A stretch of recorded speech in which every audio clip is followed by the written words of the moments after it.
তো আজকে আপনাদের সঙ্গে শেয়ার করব আমাদি মাছের ঝোল রেসিপি। তো একটু ঝোলটা অন্যরকম ভাবে বানিয়ে আপনাদেরকে দেখাবো। এই রকম ভাবে আমাদি মাছের ঝোল রান্না করলে কিন্তু সবাই চেটে পুটে খাবে আর বারবার খেতে চাইবে, এত সুন্দর লাগে এই ধরনের মাছের ঝোলের রেসিপি। তো এখানে দেখুন আমি 500 গ্রাম আমাদি মাছ নিয়ে নিয়েছি। আর এই মাছের কিন্তু মাথাটা খায় না, এই মাছের মাথা পুরো ঘাড়ের ওখান থেকে কেটে ফেলে দিতে হয়, আর এই লেজের এখান থেকে হালকা একটু কেটে ফেলে দিতে হয়। এ মাছে কিন্তু খুব ছোট্ট ছোট্ট আষ্টে থাকে, ঝুড়িতে ডললেই সেটা অনায়াসেই উঠে যায়। খুব পরিষ্কার করে মাছগুলোকে কেটে কলের জল থেকে ধুয়ে জল ঝেড়ে রেখেছি। অল্প করে নুন দিয়ে দিচ্ছি উপর থেকে, দিয়ে দেব পরিমাণ মতো হলুদ গুঁড়ো। হলুদটা যে যেমন দেয় সেরকম দেওয়া যেতে পারে, কিন্তু নুনটা একটু কম করে দিতে হয় নোনা মাছ বলে। লবণ আর হলুদ মাছের উপরে দিয়ে দিলাম। লবণ আর হলুদ দিয়ে মাছটা খুব ভালো করে মাখিয়ে নেব। মাছের ভেতরে কিন্তু আর একটুও জল নেই, ঝুড়িতে করে খুব পরিষ্কার করে ধুয়ে জল ঝেড়ে রেখেছি, সেই জন্য মাছের ভিতরে আর একটুও জল নেই।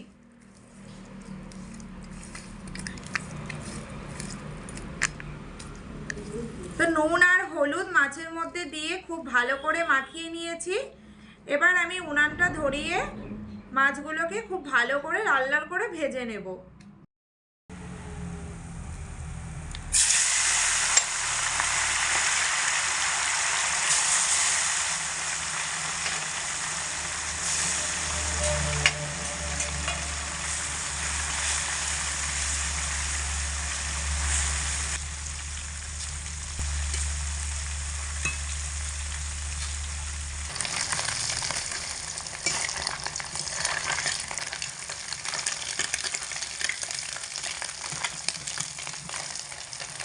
তো বন্ধুরা এরকম লাল লাল করে সমস্ত মাছগুলোকে ভেজে নেব। মাছগুলোকে কিন্তু এইরকমই কড়া করতে হয়, খুব বেশি কড়া করলে কিন্তু আবার চামাটি মতো হয়ে যাবে, আবার খুব বেশি নরম রাখলেও হবে না। ঠিক এইরকম মিডিয়াম ভাজা করে নিয়ে মাছের ঝোলটা বানাতে হবে। মাছ তো আমি ছাকা তেলে ভেজেছিলাম, তো মাছ ভাজার পরে অনেকটা তেল ছিল, সেটা আমি একটু কেটে রেখে দিয়েছি, অতটা তেল আমার লাগবে না ঝোলের জন্য। তো এইবার এখানে যতটা তেল আছে তার মধ্যে দিয়ে দেব একটা মিডিয়াম সাইজের রসুন বেটে রেখেছিলাম, সেটা দিয়ে দিচ্ছি। একটা বড় সাইজের পেঁয়াজ বাটা, একটু জিরে বাটা, 8-10টা মরিচ বাটা, পরিমাণ মতো হলুদ গুঁড়ো, স্বাদ মতো নুন,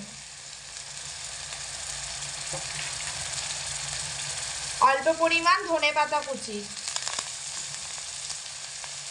একটা বড় সাইজের টমেটো মিক্সচারে বেটে নিয়েছি, সেটাও দিয়ে দিচ্ছি। সমস্ত কিছু একসঙ্গে খুব ভালো করে মিডিয়াম আঁচে কষিয়ে নেব।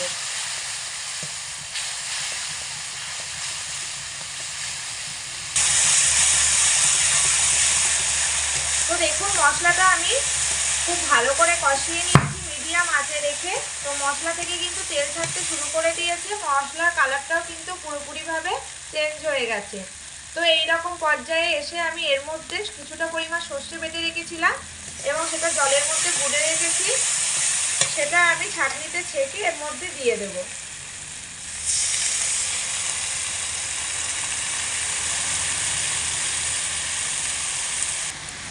তো বন্ধুরা এখানে আমি সর্ষে বাটার জলটা মোটামুটি 2 মিনিট সময় পর্যন্ত হাই আঁচে রেখে ফুটিয়ে নিয়েছি। এবার আমি এর মধ্যে দিয়ে দেব এই কাপের মাপ করে 1/2 কাপ লিকুইড দুধ।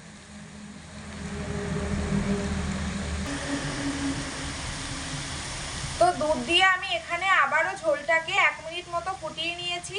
ফুটিয়ে নেওয়ার পরে আমি এর মধ্যে ভেজে রাখা সমস্ত মাছগুলোকে দিয়ে দিচ্ছি।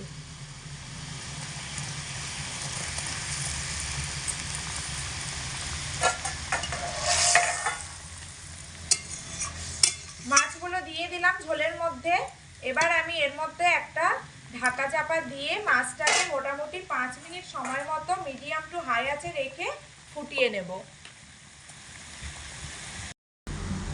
তো বন্ধুরা 5 থেকে 6 মিনিট পরে ফিরে এসেছি। ঢাকা চাপাটা এবার খুলে দেব। তো দেখুন এর মধ্যে কতটা বাষ্প জমা হয়ে রয়েছে, ঢাকা ছিল পুরো। দেখুন ঝোলটা কিন্তু কতটা কমে গেছে, আর দেখেই কিন্তু বোঝা যাচ্ছে যে এটা কতটা ঘন হয়ে গেছে। এবার একটু হালকা নাড়াচাড়া করে দেব।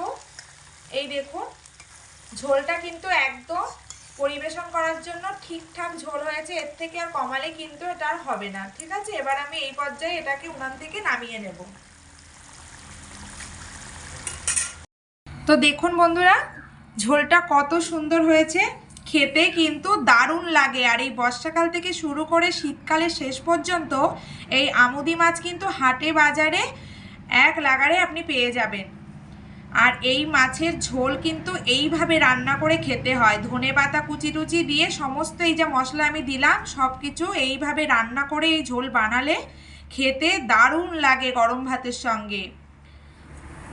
তো বন্ধুরা আজকে আমার এই আমুদি মাছের ঝোলের রেসিপি আপনাদের কেমন লাগলো তা অবশ্যই কমেন্ট করে আমাকে জানাবেন। আজকের মতো ভিডিওটা আমি এখানেই শেষ করছি। আপনারা সবাই খুব ভালো থাকবেন, সুস্থ থাকবেন। দেখা হচ্ছে আপনাদের সঙ্গে পরের ভিডিওতে। আজকের জন্য আপনাদের সবাইকে ধন্যবাদ জানিয়ে ভিডিওটা এখানেই শেষ করছি।